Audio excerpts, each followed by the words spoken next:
अस्सलाम वालेकुम जी। पाकिस्तान की रियल इस्टेट वाकई में रियल होने जा रही है क्योंकि बहुत सारी चीज़ें रियल इस्टेट में चल रही हैं, जैसा कि नैब का ऑर्डिनेंस जो पास हो रहा है कि फ़ाइल सिस्टम को बिल्कुल ख़त्म किया जा रहा है। जिन सोसाइटीज़ का LOP होगा वही सोसाइटीज़ फ़ाइल्स बेच सकती हैं और जिनका LOP नहीं होगा उनके ख़िलाफ़ नैब जो है वो एक्शन लेगी।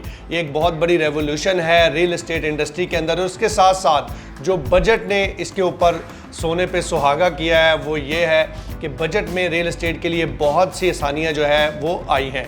जैसा कि आप सेलर का एक टैक्स था 236C, वो 5.5 से रिड्यूस होकर हाफ हो गया है और वो 2.75 आ गया है। मतलब कि सेलर के लिए जो है वो बहुत आसानी हो गई, उसको टैक्स कम कटेगा।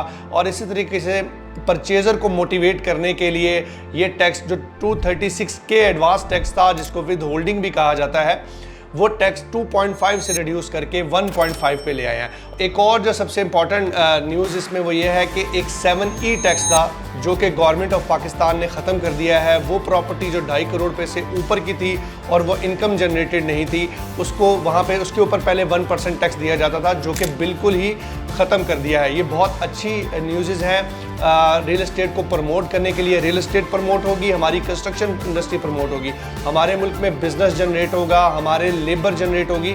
और एक ये बहुत अच्छा इनिशिएटिव है, एक जो फाइल सिस्टम को ख़त्म करना और दूसरा एक जो इस इंडस्ट्री के अंदर नई रेवोल्यूशन लाना, लोगों को मोटिवेट करना कि वो रियल इस्टेट इंडस्ट्री में जो है वो इन्वेस्टमेंट करें। क्योंकि रियल इस्टेट इंडस्ट्री पाकिस्तान की वो इंडस्ट्री है जो कि जिसमें सबसे ज़्यादा ओवरसीज़ जो है पाकिस्तानी पैसा लगाता है। इस सिस्टम से ओवरसीज़ लोगों को जो है वो फ़ायदा होगा, उनके पैसे उस जगह पे लगेंगे जो कि आसानी से बिक सकती है, जहाँ पे उनको मौके पे प्लॉट नज़र आएगा।